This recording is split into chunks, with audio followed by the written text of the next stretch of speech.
Você está ouvindo a Boa Podcast. Olá, seja muito bem-vindo à Boa, seu podcast de comunicação e marketing. Eu sou Lucas Alfax, especialista em marketing digital, e vou estar junto com o Bruno e o Jonathan toda semana aqui com vocês. Oi, Bruno. Oi, Lucas. Oi aos nossos ouvintes, aos que tivemos, temos e teremos. Eu sou o Bruno Azaruja, sou Relações Públicas, especialista em marketing e atuo com assessoria de comunicação e conteúdo corporativo. Oi, Jonathan. E aí, gente boa? Eu sou o Jonathan, trabalho com marketing, especificamente com criação e branding. E é isso, bora lá, Jordana.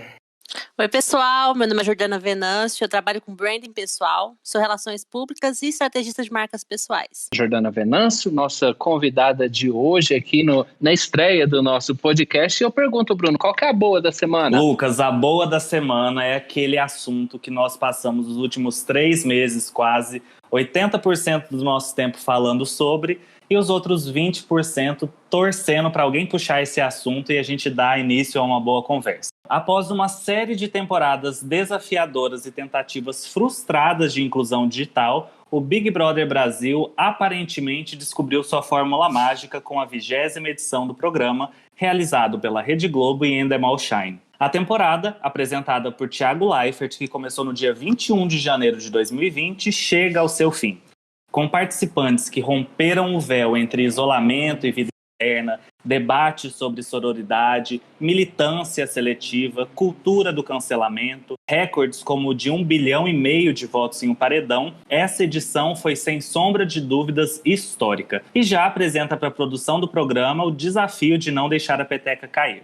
Além de envolver o público mais jovem, que tem um hábito mais ativo de consumo, o reality trouxe consigo marcas patrocinadoras de peso, como as lojas americanas, Burger King, Claro, Faculdades Anhanguera, PicPay, e entre outras marcas que investiram pesado em experiência. Seja como um entretenimento ou um objeto de estudo comportamental, o Big Brother Brasil 20 também exercitou a aproximação entre público e participantes, na medida em que, em um cenário de pandemia do Covid-19, o isolamento foi vivido tanto por quem está na casa mais vigiada do Brasil, quanto por quem a vigia. A boa da semana é o BBB 20. A gente chega à estreia do nosso podcast na segunda da final do BBB 20, né? Um BBB que foi diferente, que ele vinha numa queda aí e conseguiu se reerguer, mostrando a capacidade que a produção da Globo tem na escolha desses personagens, não é, Bruno? Com certeza, Lucas. Acho que a gente pode ver,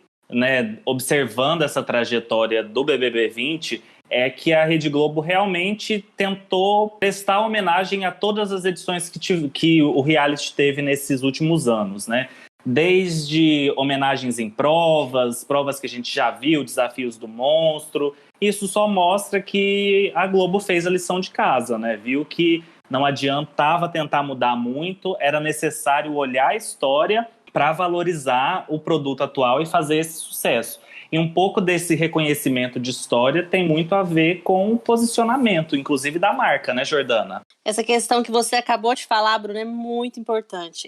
Valorizar a história é parte de uma estratégia que você consegue resgatar e validar muito do que você entrega. No caso do BBB, 20 anos, né? Você mesmo colocou pra gente vários pontos aí.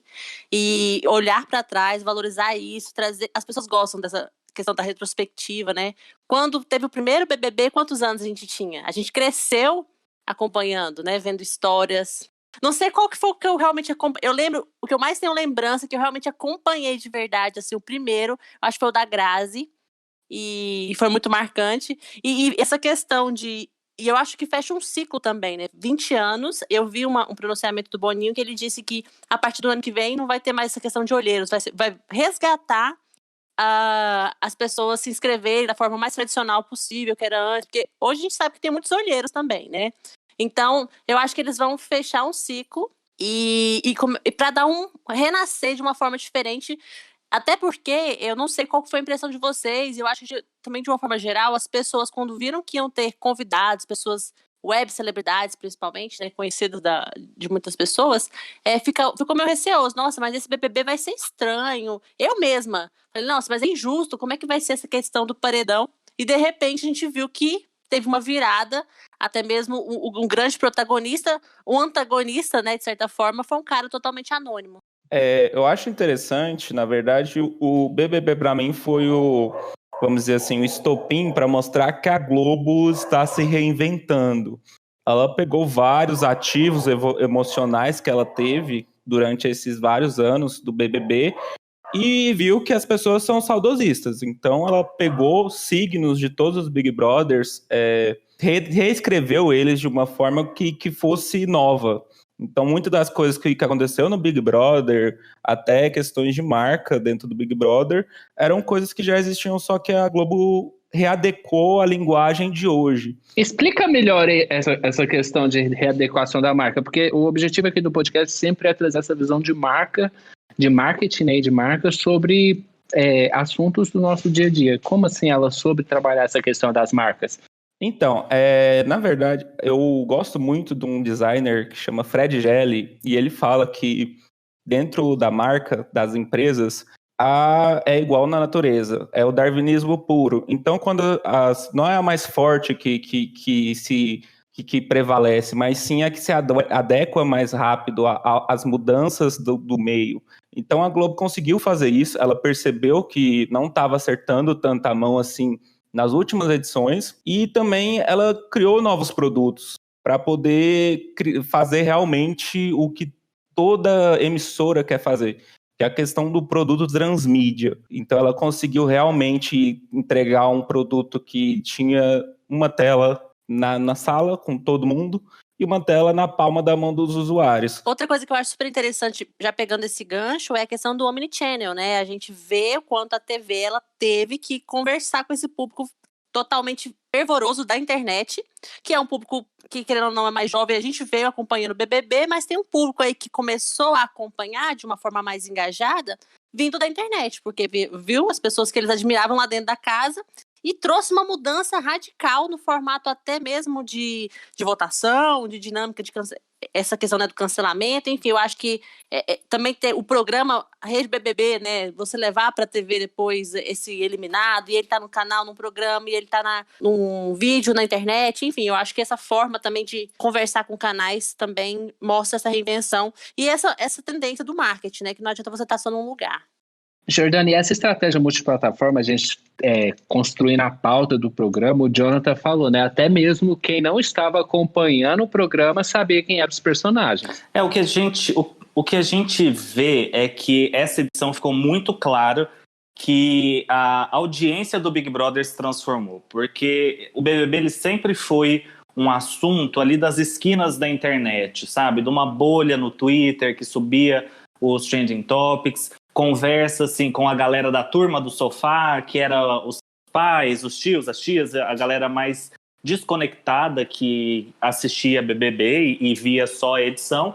E o que a gente viu acontecer, né, nos últimos anos, e evidenciado nesse, é que agora o público do BBB é uma força da natureza por si só, que está ali acompanhando tanto a edição, mas também assistindo o pay-per-view de alguma forma, né, ali presente no Twitter, conversando. E essa edição, acho que a gente viu assim, o crescimento gigante das contas de Instagram que falam sobre BBB, né, que postam aqueles vídeos pequenos, fazem lives. Só para pontuar aí a sua fala, esse impacto foi tão grande, em números falando assim, que a Globo conseguiu emplacar um serviço de streaming próprio por causa do Big Brother.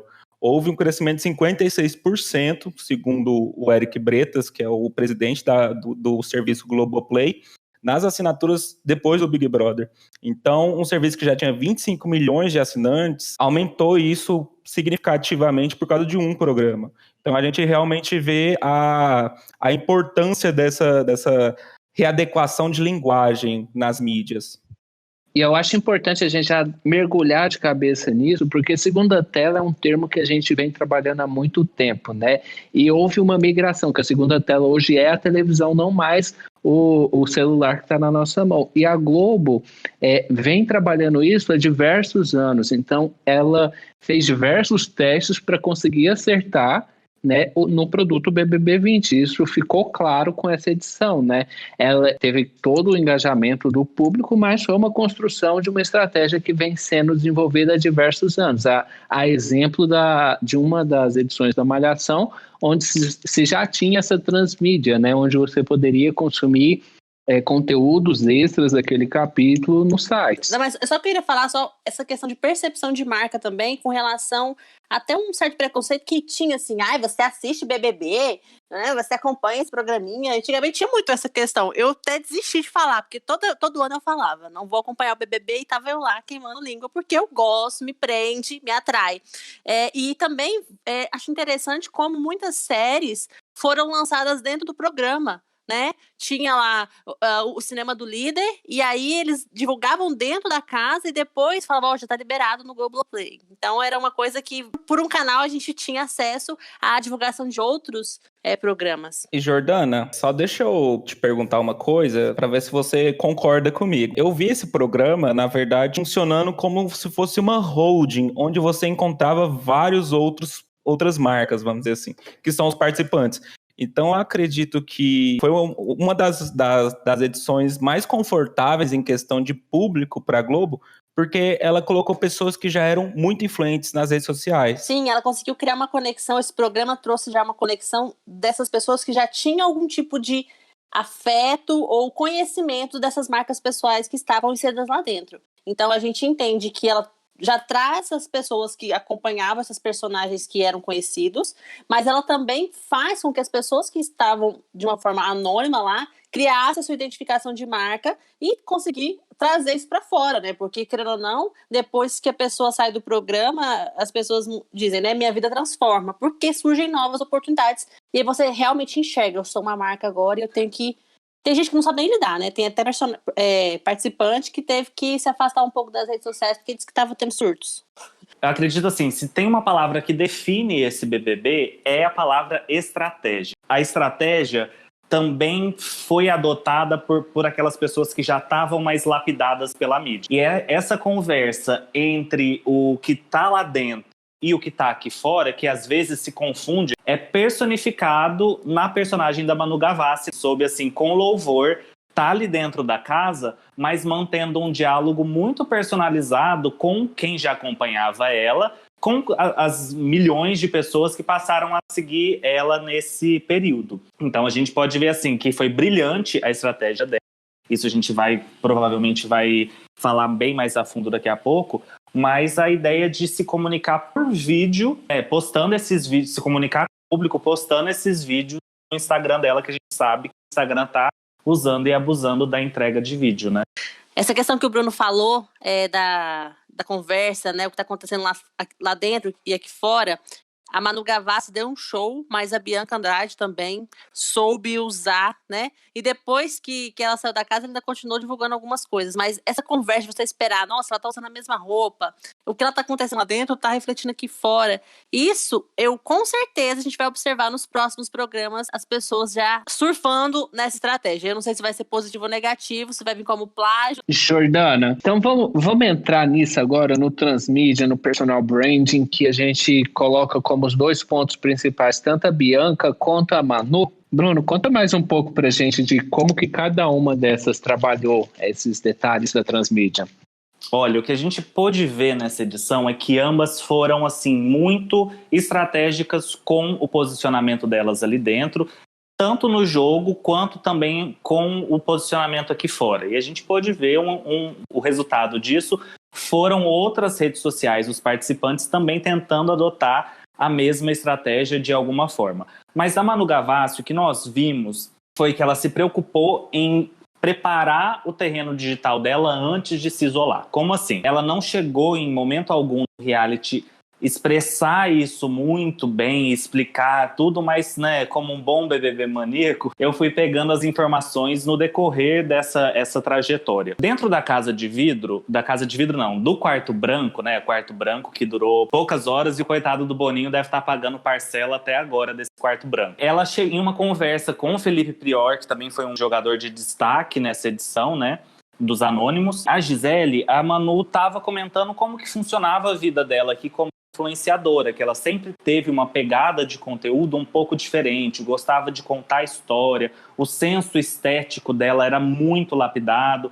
Então ela começou a ver que as marcas estavam interessadas, estavam sempre gostando dos conteúdos que ela entregava, e ela decidiu iniciar ali, muito entre aspas, uma agência, né, de conteúdo. Juntou alguns parceiros e encerrou esse assunto por aí. Mas pro final do jogo, ela compartilhou com a Thelma que antes dela entrar, ela decidiu que ela só entraria depois de ter gravado 96 vídeos. Então, roteiro, edição, organizar a linha cronológica de cada postagem, tudo isso ela fez antes de entrar. Por isso que no decorrer do programa a gente foi vendo assim, nossa, mas a roupa que ela tá usando no Instagram é a mesma que ela tá usando no programa, e isso foi se conversando. Trazendo para o marketing, ela fez um funil de lançamento fantástico, né? Que ela reaqueceu aquela série que ela tinha no YouTube, e ainda de todos esses conteúdos ela fez desaguar no lançamento do álbum dela, o áudio de desculpas, né? Não, com certeza, assim, claro que isso, né, em um mundo pré-pandemia, mas a Manu, inclusive, além das divulgações do vídeo dela, ela já estava com uma turnê de shows fechada, né, em algumas cidades do país, então até nisso ela pensou. Então eu achei muito estratégico esse posicionamento dela, que volta muito à essência do porquê ela foi. Ela falou que estava indo para levar um pouco mais de talvez não seja a citação certa, né, e direta, mas ela foi para se mostrar mais profissionalmente, para mostrar essa verdade que os participantes tanto vão ansiosos para mostrar para o público. E aproveitando esse gancho, falando em números e questão de estratégia, é bom falar, o Lucas falou da questão do funil de lançamento que ela fez, e esse funil deu muito certo porque no início do programa ela conseguiu ser o segundo perfil mais seguido no mundo no dia lá no Instagram. Então teve uma aquisição de usuários muito grande, e foi através também dos promotores de marca, vamos dizer assim, dela. Porque como ela era uma pessoa muito conhecida no meio de criação de conteúdo, ela conseguiu também deixar promotores de marca aqui muito fortes. E esses promotores de marcas conseguiram alcançar pessoas que não sabiam quem era Manu, não sabia o que ela significava aqui fora, até a descoberta do que ela era e do que ela ia começar a ser dentro do programa. Jordana, antes de você falar, eu só quero completar que eu quero jogar uma pergunta para você em cima da Manu. Que assim, a gente vê que as possibilidades que a gente aprende de marketing, da criação do storytelling, de ter uma organização cronológica de conteúdo para se fazer o lançamento de um produto é muito estratégico e funciona. Você acha que com isso a Manu conseguiu reposicionar a marca pessoal dela? Com certeza. O que eu queria falar com relação a esse sucesso todo dela estar ancorado a uma coisa que é super importante quando a gente fala de branding pessoal, que é a questão da coerência. A coerência dela foi muito clara para as pessoas no discurso, no que ela defende, no que ela acredita, no que ela pensa, e isso foi fundamental para que as pessoas se identificassem e gostassem tanto dela. Mesmo aquelas pessoas que nunca tinham ouvido falar dela, começaram a perceber, começaram a gostar, e talvez o estilo dela pode ser que não seja o daquelas pessoas, mas houve ali uma certa identificação pela forma que uma menina tão jovem conseguiu virar a internet de cabeça para baixo, participar de um paredão histórico e ao mesmo tempo ter um planejamento estratégico, né, que tinha não só conteúdo envolvido, mas outras coisas que vocês já citaram aí, que trouxe até resultados que eu percebi, eu não sei se vocês perceberam, mas eu acompanho muitos canais do YouTube que vídeos que a Manu participou, deu entrevista, enfim, fez collab junto, começaram a surgir no Explorar de uma forma muito forte, pelo menos para mim, porque o nome dela estava em voga novamente. Então esses vídeos que de anos atrás até conseguiram voltar para estar em alta por conta que a Manu começou a ser uma pessoa muito pesquisada. E essa coerência entre o que você fala e faz é muito importante para que as pessoas criem a relação de confiança, né? O algoritmo dela aumentou, né, Jonathan? Justamente. Eu ia falar isso agora. E mostrou a importância do algo que a gente fala meio gourmetizado aqui, mas vou tentar dar uma breve explicado. O lifetime de um conteúdo. Dentro da plataforma do YouTube, o lifetime é muito grande. Então, o conteúdo que você produz no YouTube, ele não vai morrer. A vida útil, gente. Isso. Lifetime é a vida útil. A vida útil.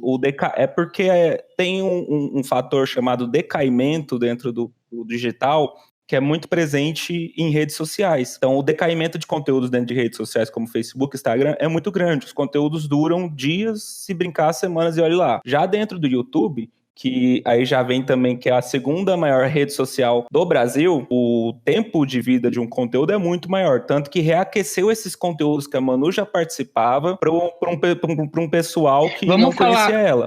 Vamos falar agora da Bianca para a gente encerrar essa parte pessoal e ir para as marcas também. Bruno, dá um panorama da Bianca para a gente. Bianca Andrade, também conhecida como Boca Rosa, acredito que até a Jordana, por já ter acompanhado ela antes do BBB, consiga até contribuir mais para o diálogo. Mas a Bianca, ela foi muito voltada para aquele objetivo que às vezes o marketing comercial tem certos atritos, que é a parte de venda. Né, o marketing cria as ações, cria soluções criativas, mas no fim do dia, uma venda tem que ser feita para pagar o salário de todo mundo, enfim, para a roda econômica girar. O que a Bianca fez foi justamente isso. Ela entrou com o objetivo de vender, se não me engano, 3 vezes mais do que ela venderia se estivesse fora, né, se ela não estivesse no Big Brother. Então ela foi com esse intuito e a gente pôde ver que ela foi prematuramente eliminada. Compartilhou que desde as roupas até as maquiagens foram cronologicamente pensados. Então ela foi pensando muito bem nisso e eu não sei se vocês vão se lembrar, mas no comecinho, quando ela começou a se perder em questões de emoções, depois de conflitos com a Rafa Kalimann e querer ficar com o participante Guilherme, o pessoal do Twitter, um certo dia à tarde, entrou em alvoroço, falando a Boca Rosa entrou no dicionário, vai pedir para sair, e ela entrou ali nos Trending Topics, sendo que isso nunca aconteceu. Ela foi no confessionário de fato e ficou muito silenciosa à tarde, e quando a atenção assim estava toda em cima dela, do Twitter, do pessoal acompanhando o pay-per-view, ela tirou toda a paleta de maquiagens dela e deu uma aula para Mari Gonzalez sobre maquiagem. Então a gente pôde entender que ela foi uma participante assim brilhante, só que durou muito pouco a narrativa dela ali dentro. Narrativa não no contexto negativo, e sim na história de marca dela dentro do Big Brother Brasil. Sim, Jordana, só puxando aqui pro meu lado, que eu estou muito conectado ao comercial também, uma coisa que eu achei interessante e que a gente trabalha muito e tem dificuldade de construir, voltando para a Boca Rosa, que ela se atrapalhou, foi justamente na questão de construir uma persona e construir um personagem. Persona é um personagem que só aquela pessoa consegue fazer. Então, ela tem, por exemplo, essa persona Boca Rosa, mas o que ficou parecendo é que ela também tem um personagem chamado Jennifer. Então, nesse personagem chamado Jennifer, qualquer um consegue fazer. Então, conseguiu reverberar dentro das redes sociais e até em questão de comercial falando, porque a Paiô até repensou a parceria deles, que a Paiô que produz as maquiagens dela, que soou como algo artificial. Só que, voltando para a Paiô e fazendo o link com o próximo assunto que a gente vai falar, a Paiô repensou justamente a parceria, porque ela estava começando a ter posicionamentos que as clientes não gostavam, só que a Paiô também começou a perceber que ela estava ficando sem estoque das maquiagens dela. Quando vende muito, não adianta, não tem desculpa, querendo ou não. Então a Paiô continuou essa parceria justamente para poder arriscar, vamos dizer assim. E tá indo muito bem, porque as maquiagens dela teve um crescimento grande de venda. Tá até um pouco difícil de achar algumas maquiagens dela. E também a questão da Paiô, eu acho interessante que ela conseguiu se promover mesmo não sendo patrocinadora do Big Brother. Isso é muito legal. As marcas, elas conseguiram conversar lá dentro. Até mesmo a marca de roupa, que fez todos os looks que ela fotografou aqui fora. Foi uma única marca que fez todos os looks, aqueles looks monocromáticos que ela estava fazendo a conversa entre o Instagram dela e o look lá de dentro. É uma marca que estourou depois, porque muitas pessoas começaram a se interessar, porque estava sendo vestido pela Bianca. Que gancho maravilhoso, né, pra gente ir pro tema final do nosso podcast, que já tá quase acabando, que é a questão de falar das marcas que estiveram dentro do programa, né? Pela primeira vez, A gente teve diversas marcas que não compraram cotas de patrocínio sendo expostas, tanto no programa quanto nas redes pessoais dessas pessoas que estavam lá dentro, e a Globo não se importou com isso, né? Até porque é uma coisa meio difícil de controlar, né? Você começa a podar demais, fica algo muito artificial. E a gente vê que a liberdade que as pessoas têm de conversar aqui fora, né, principalmente através das redes sociais, é muito grande. Então, cria-se um hit, cria-se um meme, cria-se uma forma de conversar com o seu público, como tem o caso da Manu, né, Exército das Fadas. Então, se você começa a podar isso, até mesmo ligado a marcas, é complicado, porque é uma coisa que meio que foge do controle. É interessante quando a gente vê eles conversando lá dentro, querem falar de uma marca, eles usam a sigla. Ah, esse aqui é Z, esse aqui é... Eles falam, tipo assim, só o começo porque não podem falar o nome completo, né? Mas você quem entende sabe.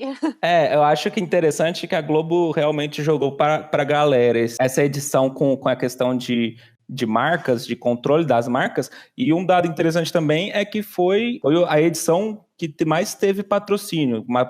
As cotas de patrocínio estavam altíssimas. Então a Globo teve um lucro grande e, de quebra, teve essas ressignificações dentro do programa. Porque, por exemplo, o Babu utiliza um pente no cabelo. Aquele pente, nenhuma marca tem ele. Vamos dizer assim, nenhuma marca faz publicidade dele. Mas ele, com certeza, teve um crescimento de vendas. E também teve um crescimento de vendas em vasos de planta. Porque tem um vasozinho de planta lá, que é a cabeça de um bichinho, que estava vendendo horrores. Então eu acho interessante essa questão da ressignificação das coisas, das pessoas quererem ter coisas de lá. E essa edição ficou assim muito claro que foi um showcase de marcas, mas também de ações de relacionamento. Porque a todo tempo, e eu acredito que são pontos que a gente deva destacar, a todo momento assim, a gente via que há gatilhos para nos fazer querer consumir aquilo. Por exemplo, em um determinado momento da edição, mostrava os brothers subindo para o andar superior para ganhar looks da CIA e tudo mais. E quando voltava para o Thiago Leifert, ele já puxava para o QR Code que estava do ladinho dele. QR Code a gente sabe que existe desde que smartphone é smartphone, né? Só que ainda não era tão popularizado dele na época, né? Até recentemente.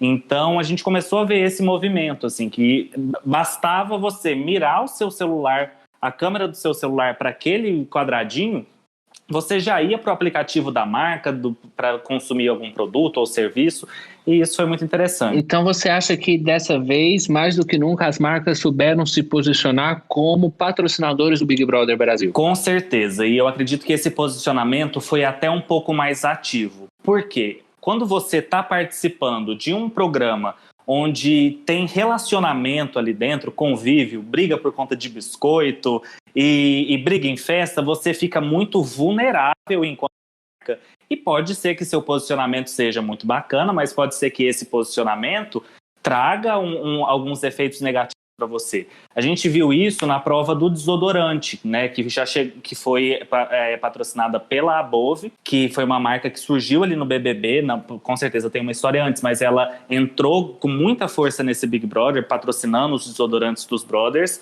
e patrocinou uma prova do líder que foi, assim, um momento muito tenso no jogo, que era uma prova de resistência, que o pessoal tinha que apertar o botão ali, o botão do desodorante, quando acendesse um dado ali, enfim.